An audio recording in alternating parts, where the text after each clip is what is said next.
And we are live, guys. It's been a minute since I've done a live stream. Got my buddy George on. How you doing today, George? What's up, man? It's been a minute since I've been on here. I know, right? I know, Yeah. right? What you wearing today? Today I have the mission. I still have the Mission Impossible. Okay. Um, I just you know what? It's just one of these things that I just love it, man. I Hard to really take off do. the wrist, huh? Yeah, and I got it after I lost my 5600, Uh-huh. my G-Shock 5600. Um, the only bad part about this one is I haven't been able to put a NATO on it. So Mm. supposedly I'd heard that you could squeeze um, Okay. an 18 on here, but it doesn't fit on here. I don't know if I got to get. You're freezing up a little bit, George. I don't know if that's your internet or what. You might have to get. Am Might I have on to get. now? I could see you. Okay, yeah, you're freezing up a little bit. Hmm, that's weird.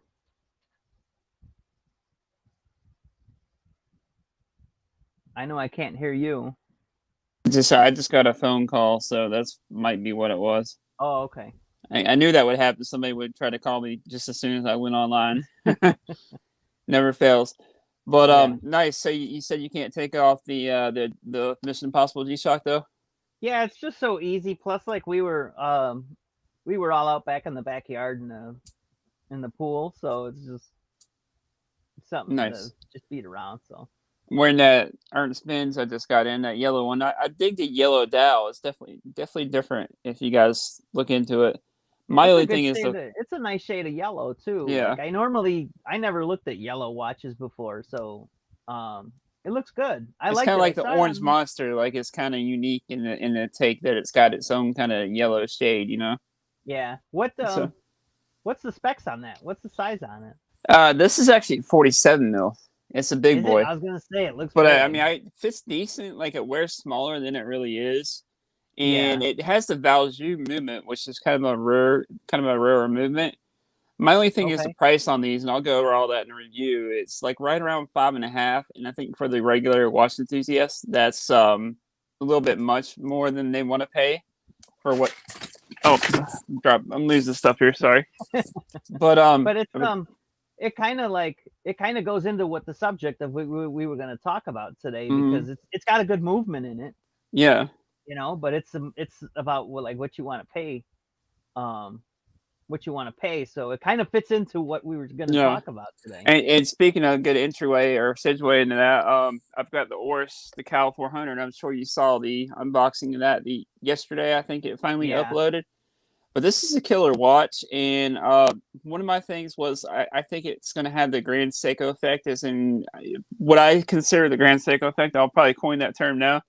Is the Grand Seiko took a lot of time for us as watch collectors enthusiasts to want to pay that kind of money, six, $7,000, $8,000 for Yeah. something with Seiko on the dial, because we're so used to Seiko being a kind of entry level price wise, tier wise. Well, even on that one, like Seiko even had to remove the Grand Seiko and Mm-hmm. it just has the GS on it, right? So like even they had to even do something to even um make it more mainstream or make people want to spend, Mm-hmm. that kind of money for it. And now it's starting to get more mainstream into a lot of people's collections. You're starting to see a lot more Grand Seikos, and that's where I think the Oris is going to take into effect, because a lot of people, this one right here on the strap retails for about 3,300, and I Okay. think the bracelet's about 4.5. It's close to there, I think Okay. thereabouts. And of course, this is the in-house movement. I don't know if you can kind of see that or not. This is the Yeah, I Cal can. 400, but it's the in-house movement, and a lot of us as watch collectors are used to paying the, I think, what is it, I had the Great Barrier Reef before. It was the limited edition. I think they're about $1,500 is what this Salida version retails for on Yeah. the Well, Aquas. And I think that them having the Salida version next to the in-house movement, I feel like that will confuse a lot of people in the stores. Now, us as watch collectors, it wouldn't confuse, but our right, thing would be the price, I think. right, because it's like we know what it is. um, and and what it's worth and that kind of thing. But like, it's almost like like with what's the um that car brand Genesis, Mm-hmm. that's a better version of, what is it, like the Hyundai? Mm-hmm. Is it? It's like, okay, it's kind of along those same lines where it's like, God, do I want to spend that much on a Hyundai? Mm-hmm. When it's a Genesis will cost you what a luxury brand car will, and it's like it may be a great car, but it may be worth what they're charging for it or whatever, but um are people, it's along those same lines, like, are people going to want to buy a Genesis when they could buy, like, I don't know, a Lexus or an Infinity or something like that. Mm-hmm. um it's along those same lines, I think. I also think that, I think what do you think? Do you think that the general public um will buy Um, it? Like, which Oris, I guess, is not really meant for the general public, but I know they get a lot of people that come in probably from, walk off the streets and they look at the different watches and they see the same exact watch, which basically aesthetic wise is the same exact watch. yeah, And I think they would have, like I said, I think the salesmen or saleswomen would have a hard time saying or making a reason why the price hike, the $2,000 $3,000 price hike in between. I think that would be hard for them to justify, I think, for the general yeah. public. But one of the things that I think Oris would have as, I guess, as an advantage over Grand Seiko is that I know that, like, we know I'm sorry, we know what Oris Mm, is, right? And we know that it's a higher brand. It's not luxury, and like like, Rolex, or even um like even Omega, I think. But mm, it's up there, so I think that if somebody went into, because Oris, their dealers, are like, at least by me, like, you could find them in the same stores that you would Omega, mm, um, Breitling, those kind of things. So I think Oris might have an advantage to sell that higher price point because their watches are already there, where you somebody has a hard time paying $6,000 for a Grand Seiko because you could find an $80 Seiko, mm. right? But you can't find an $80 Oris, and their watches are already in an AD that has like Breitling and Omega, so they might get more people willing to pay it. But I think you might have I think watch guys might be the guys that may not want to pay that. Mm. That's one thing I was wondering. Do you think they will get rid of their entry level lineup, like the $1,500 with the Selena movement? Do you think they're geared towards that, or do you think that would like kind of cut off their bread and butter of sales? um I don't know, because um I I I really don't know, because I mean, they've sold tons of Aquases at that lower price point. You know what I mean? Mm, So I don't know if they necessarily want to cut off those people, or maybe they're just kind of, maybe this is an entry into that higher price point, and they're going to mm. maybe start putting those movements in their own, like a certain line of watches, and still keep those entry level, Oris Because yeah, watches. yeah, it's definitely their bread and butter with the entry level, with the $1,500 $1,600 price range. I feel like, 'cause I feel Right. like that's a lot of guys and gals like first kind of luxury level watch that they look at. Yeah, I mean, that was going to be when I was looking at my first. Just That's a show nice. blue, Yeah, I'll just show man. them the dial a little bit more. That's definitely a nice killer sunburst blue. They nailed it on the dial there. I know when you posted that, or, when you showed me pictures Hmm. of it, I mean, uh, that blue is just really nice. I love that blue. It's unlike any other blue I've seen. Yeah, totally. Just a quick mention. I was gonna say hey to the people in the chat real quick. Yeah, What's going sure. on, Junior Johnson, underachieving watch collector Peter C, Roy Tagger, and Hotsy 90 knots. Thanks everybody for joining in. What are you guys all wearing, by the way, in the chat? But yeah, that's one thing I wanted to talk about, like I said, because I feel like the Grand Seiko effect kind of took a while for them to market within the watch community, because we're kind of, let's say, so we're kind of a picky bunch. Right. And I know I at first was one of the ones, the skeptics and the critics that said, "Oh, well, I don't know if I want to pay maybe for a snowflake, pay the $5,000 or $6,000." Now I'm starting to find myself looking more and more at Grand. Not that I'm in any position to buy one right now or anything, but I've started to find myself kind of drilling over the Grand Seiko GMTs, everything else. What's up, Thomas? But I'm starting to find myself Mario. But I'm starting to find myself looking more and more at the Grand Seiko lineup, possibly adding one feature down the road to the collection. What about Yeah. yourself? I mean, I would certainly. I mean, if I had the dough, I would throw one into my. I absolutely love the spring drive Mm-hmm. movement and just the sweep of the that. I mean, you'll never. I mean, God, that sweep of the dial, for the second hand for the spring drive, like Mm-hmm. it's like it's mesmerizing, you know. Um, and like I would, and then when you see like, uh, like Google, um, yeah, or not Google, but YouTube, go on YouTube and search Grand Seiko spring drive, and Mm-hmm. like you'll see the videos on how they're made, and like, I mean, yeah, you could see they're worth, what they charge, and like that snowflake, or yeah, or not the yeah, is it that's what they call it, the snowflake, Yeah. right? The dial, like, I mean, Yeah.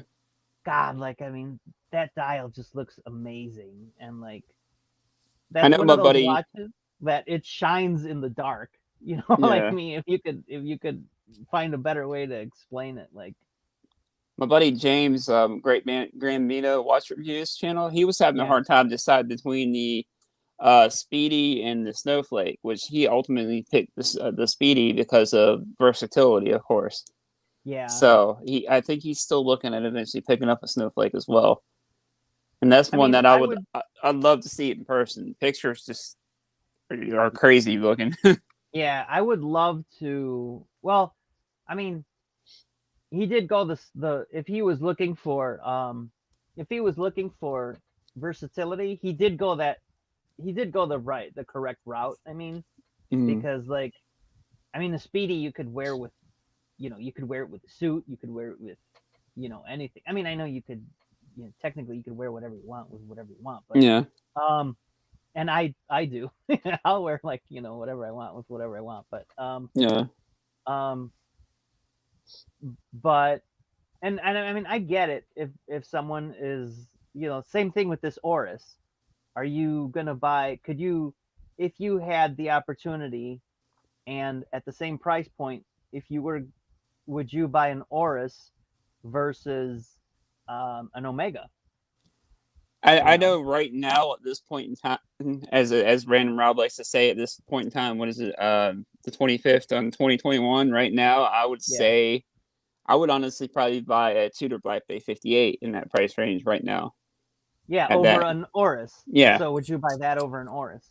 yeah, for the in-house movement for sure. For Yeah, sure. I mean, Not knocking the Oris at all. I'm just saying that's personally what I would probably buy right now. yeah, that's another thing too, though. It also depends where you're at as a collector. Like, if you've got, like, I know right now, I mean, I would like an Oris Aquis. I mean, I would like that in-house movement, Hmm. because, like, as watch guys, we know what it is. But um, like, I would, if I had the opportunity, I would add one to the collection. But it's far down on the list. Hmm. Like, there's other watches that I want at that, probably at that same price point, that I would get even before that, you know. Like if they offer that dial, and I think they do, I may eventually pick that dial up in the Solita version, because that dial is a killer blue dial. Which Yeah, that may be another thing they do too. I haven't really looked too far in their lineup. I don't know if yeah. they only offer that dial for the in-house or not. I think we've seen that dial. I think that dial comes on the other version too. Mm-hmm. Um, I think it does anyway. But I would, yeah. I mean, it. They need to make it more. They need to make it stand out more. Mm-hmm. You know what I mean? It can't just be the movement because, um, you know, um, like okay, I'm a Mustang guy, right? Mm-hmm. If I buy the Mustang GT, I want it to look like the Mustang GT. I don't want it to look Mm-hmm. like the like, and nothing against the Echo Boost or or the other engines, but it's just you do want and I know that's relative too because some people like a sleeper look or whatever. Mm-hmm. That's in that world, but um they do need to make them a little bit differential. um Now, underachieving is saying the same thing. We're saying he just can't see spinning 3K on for an Oris. Now, I yeah, wonder, like you mentioned earlier, I wonder if this is just not kind of their research and maybe the market, and maybe they're going to bring out the in-house movement in a different model, because I feel like they would be cutting their own legs off if they got rid of the entry-level luxury Oris price. I think so. I mean, especially since they've gotten to where they're at by Mm-hmm. selling great watches. I mean, at the $1,500 price point, um, the Oris is a great watch, and so to just discontinue that route, Mm-hmm. I think there's way too much competition up. If if they Mm-hmm. if they start punching above their weight, I think they get their asses kicked because Mm-hmm. you got Omega to deal with, you got Tudor to deal with, like God, and if they start using that, um, if they start using that movement in, let's say, limited editions, um, then uh, then are you talking Rolex territory too, Mm-hmm. price wise? And I think they would just get their asses kicked at that point, at that level. I think. Yeah, which I get why they're trying to dip their toes into that market, and Yeah, like you were saying before, I think the smart thing for them to do, they put in the research of the movement now. Maybe they need to make their own kind of watch with it. Now the yeah, Aquas is definitely its own watch. Like it doesn't look like anything else. That's one thing I will give them that. Like everybody says, every watch that comes out looks like a sub or looks like right. this or that. But the Aquas is definitely its own watch for sure.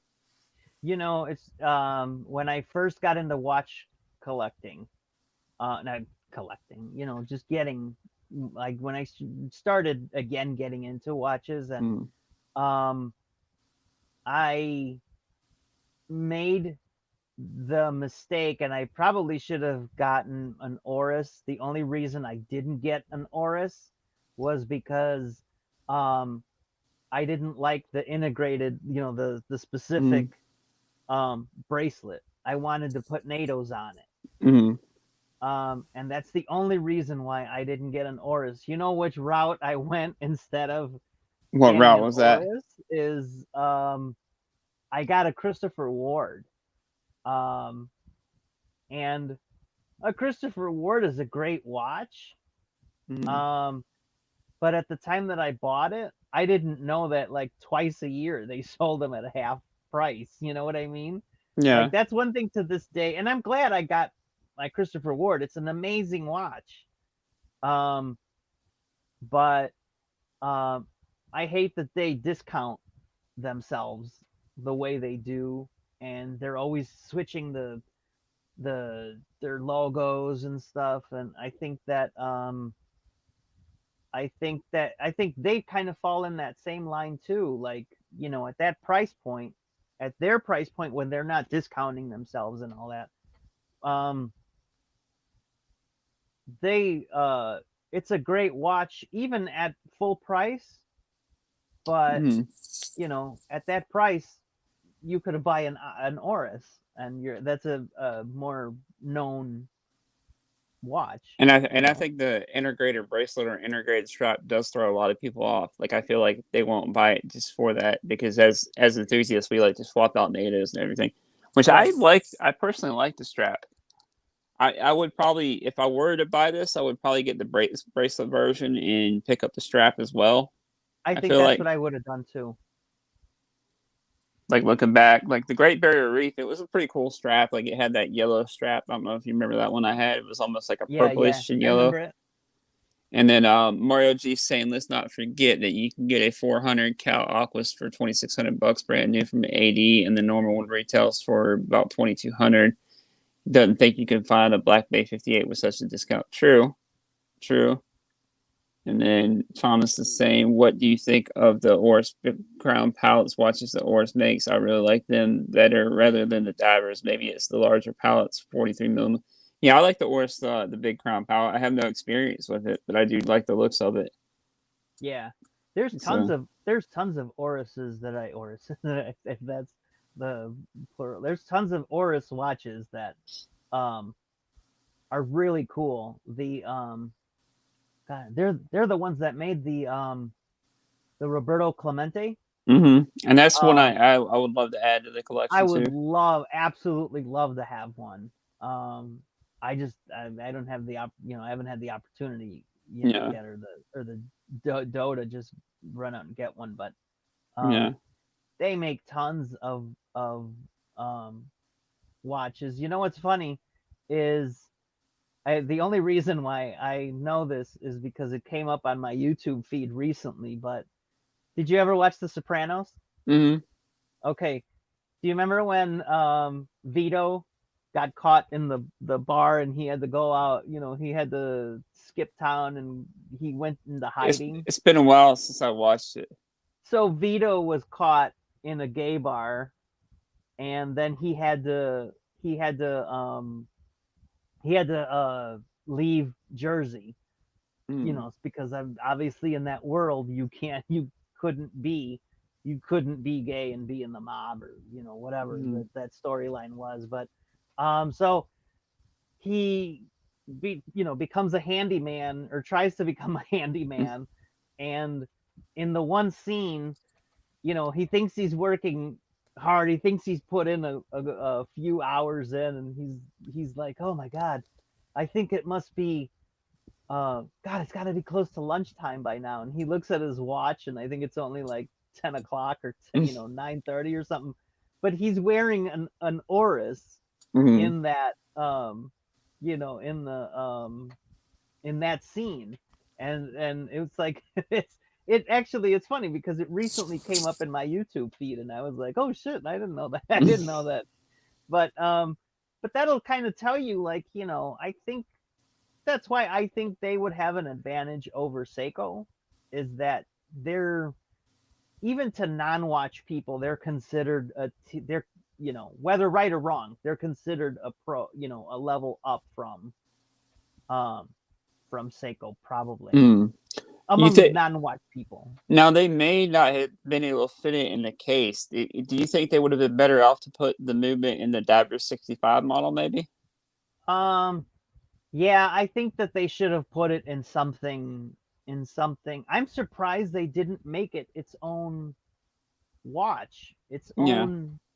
I'm surprised they didn't put it in. Maybe you're right, and they're testing the waters or something, because I'm really surprised that they didn't make it its own watch and make a bigger deal out of it. hmm Like, just the make more marketing, that it's its own special edition. Whatever. Like, I just think if they are testing the waters, they should have done it in a better way, or a different way. I Yeah. think.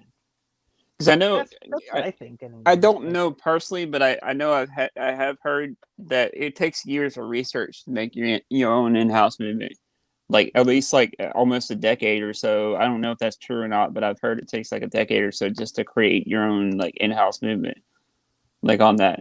yeah, I mean, I don't doubt it. I mean, even Tudor. Look at how long it took Tudor to, to make their own. I think honestly, I don't know. Do you think maybe now with the whole ETA thing, um, I know it's been a while since that happened, but do you think that because of the whole thing with ETA or ETA, Mm. that kind of sped things up, maybe made it quicker for people to develop in-house movements? That might have, which I know Oris has always used Solitas. I don't know, that might have spurred them a little bit to go the in-house route too. But I think they might also be trying to go for that luxury market. I think like Omega, Yeah. Tudor, they might be trying to shoot for the big boys, I guess you could say. Which I Yeah, mean, they've been around long enough. How long's the brand been around? Do you know? that I don't know. But I mean, it's been around uh for a while. Um, but yeah, Yeah. And then underachieving watch collector saying he likes Oris designs, but he's a loom junkie, so he went with micro brands with edit movements. I gotcha. yeah. I mean, you can't go wrong that going that route either. I mean, Yeah. there's a ton of great micro brands that you know that I think, to me, honestly, that's the only reason why they stay. Well, I mean, I know that it takes a lot of money and stuff to enter that world of the big boys and stuff, but um, I think if people knew more, I think there's tons of micro brands that are great watches that um, it's non-watch people not knowing about them that you Hmm. know that make it's the marketing and the tons of money that the big boys have, um, that I think there's tons of great micro brands. Which one thing I can give Oris props on is they're finally starting to go to social media. They're starting to go to a lot of the influencers, like a lot of the bigger channels. Like I don't know if you saw Adrian from Market Jack just had some a couple of Oris in. Yeah, So he had some of the production models, I think, in for or some of the press models. I know Random Robs had a couple in, and okay. Bruce Williams. A lot of the bigger channels they've been sent in. And by the way, I got to thank Rich from Saltzman's again. He sent this Oris and countless other pieces. So that's the Yeah. only way I've been able to get a hold of this. But a lot of the bigger channels have gotten them in, and that is one thing they're doing way better, I think, at Yeah. now is social media, which a lot of micro brands really do get social media and Facebook groups and stuff like that. That's their bread and butter for marketing on the micro brands. Yeah, well, and then I mean that's the best way to go if you're in that, if you're a micro brand. But I mean, honestly, I mean, you know, um,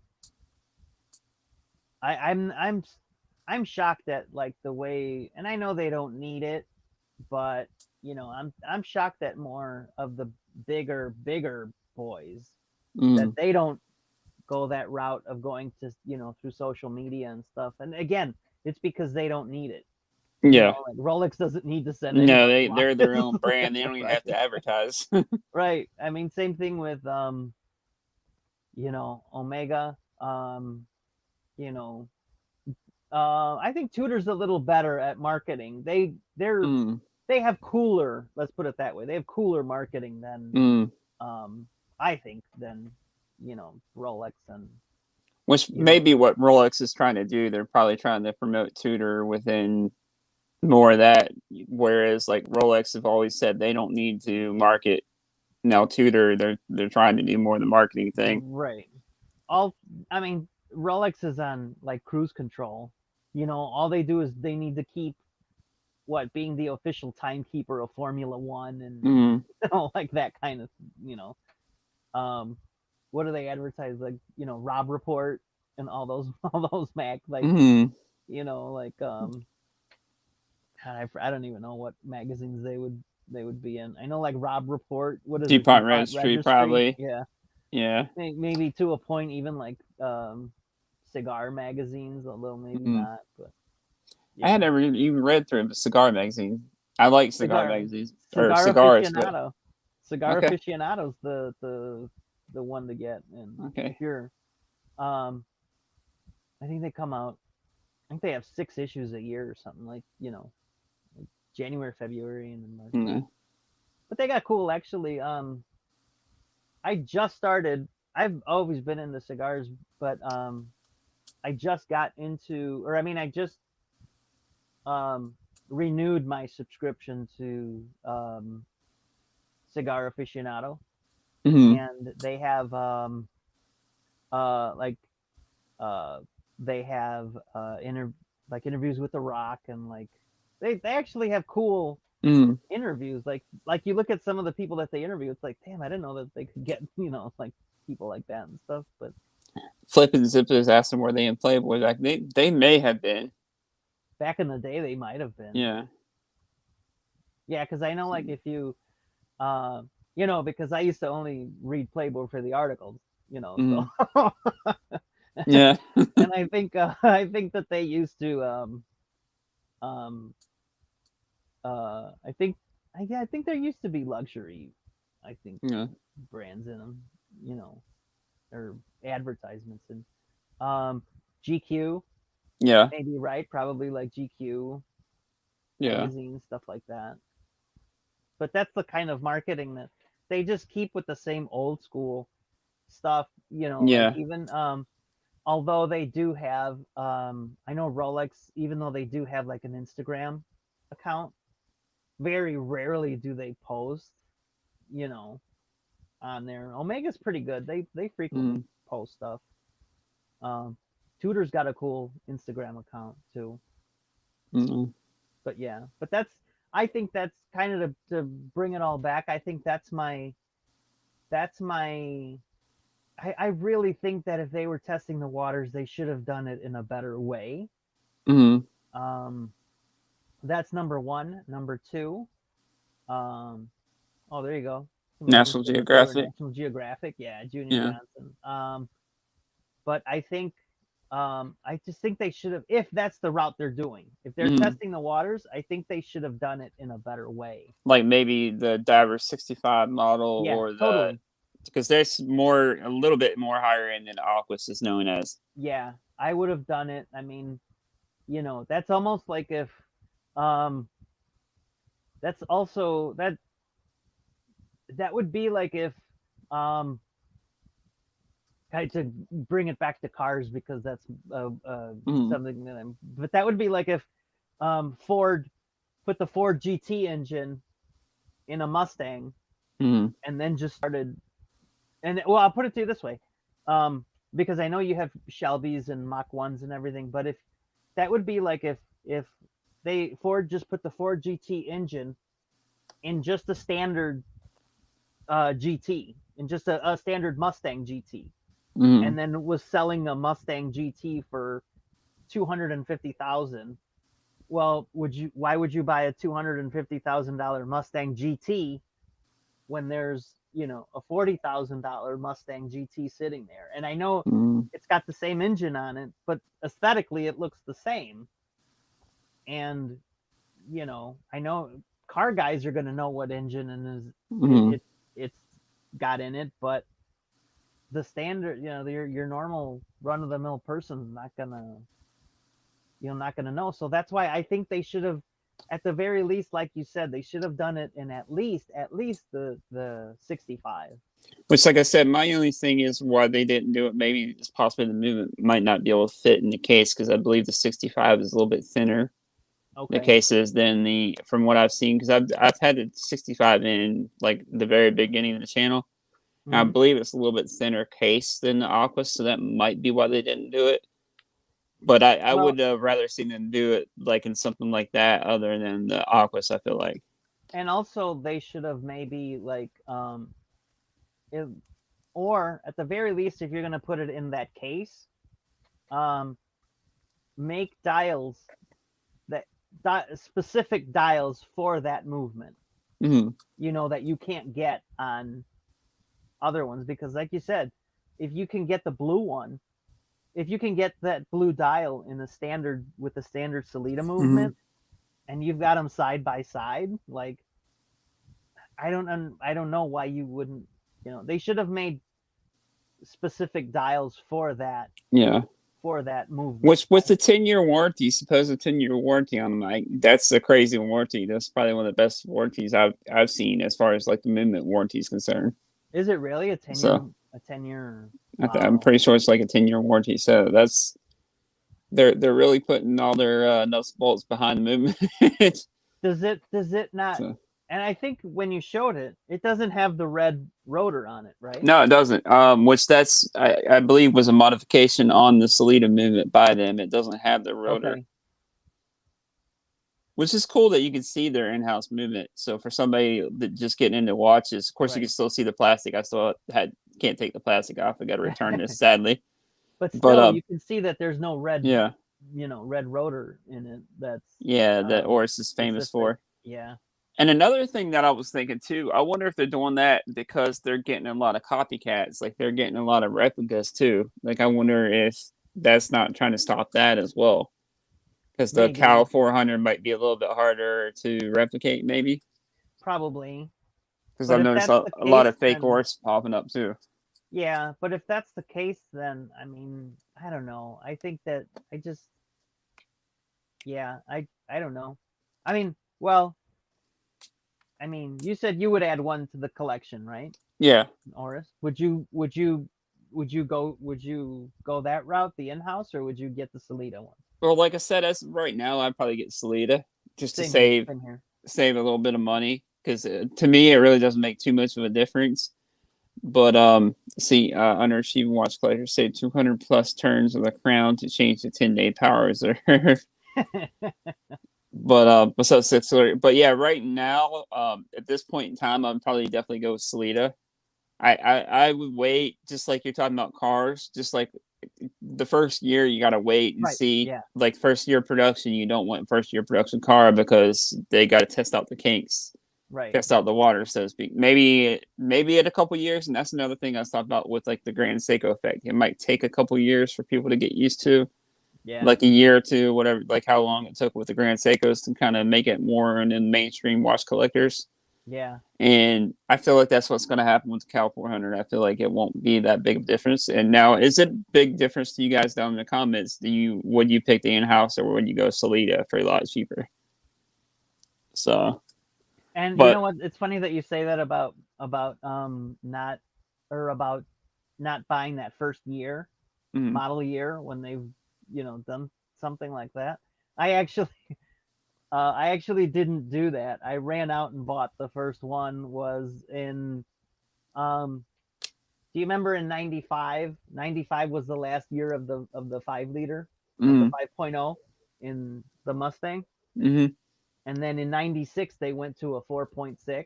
Mm-hmm. And so in 96 I bought my 96. Yeah, I loved it. I loved that car. Yeah. But, I didn't wait that, when they did that. Mm-hmm. And then also when the 05 Mustangs, that was the first year that they went retro, remember? I did that where I bought an 05 GT. I think Chris might have dropped.